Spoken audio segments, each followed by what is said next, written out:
지난 2011년 이후 현재까지 27개 저축은행이 시장에서 퇴출됐습니다. 이 과정에서 정부가 쏟아부은 돈이 자그마치 26조 원이나 되는 것으로 확인됐습니다. 권세욱 기자의 보도입니다.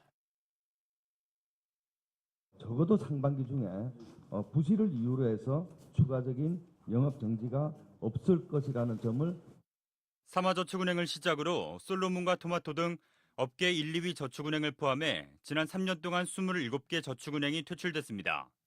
예금자보호법에 따라 최대 5천만 원까지는 고객의 돈을 돌려줘야 하는데 자산을 매각해도 돌려줄 돈이 부족했고 이를 정부가 대신 갚아주었습니다.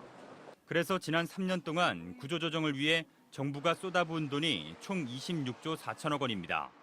당초 정부는 8곳 정도가 구조조정 대상이 될 것으로 예상했고 특별 개정으로 15조 원의 재원을 준비했습니다. 그런데 구조조정 대상이 무려 19곳이나 더 늘어나면서 11조 원이 더 들어갔습니다. 이 돈을 갚기 위해 정부는 현재 2026년으로 돼 있는 특별 개정 운영 기간을 5년 더 늘리는 안을 추진 중입니다. 저축은행 구조조정을 위해 한시적으로 만들어진 특별 개정은 고객들의 돈을 받아 운용하는 금융회사들이 매년 내는 예금자 보험료의 일부로 만들어집니다.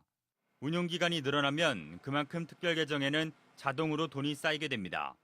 금융당국이 운영기간을 늘리려는 이유가 바로 이 때문입니다. 그런데 여기에는 저축은행과 관련 없는 시중은행과 보험사 등의 보험료가 포함되어 있습니다. 다른 금융기관이 써야 될 보험금을 이 저축은행에 당겨 쓰는 것은 궁극적으로는 국민 세금을 쓰는 거나 다름이 없습니다. 당초 특별 개정의 운영 기간을 제한한 이유도 이 때문입니다. 지난해에도 정부는 추가 비용을 위한 특별 개정 연장을 요구했지만 국회의 반대로 무산됐습니다. 그럼에도 불구하고 금융당국은 특별 개정 연장 외에는 다른 대안을 찾지 못하고 있어 11조 원의 초과 집행분을 둘러싼 논쟁은 더욱 거세질 전망입니다. SBS CNBC의 권세욱입니다.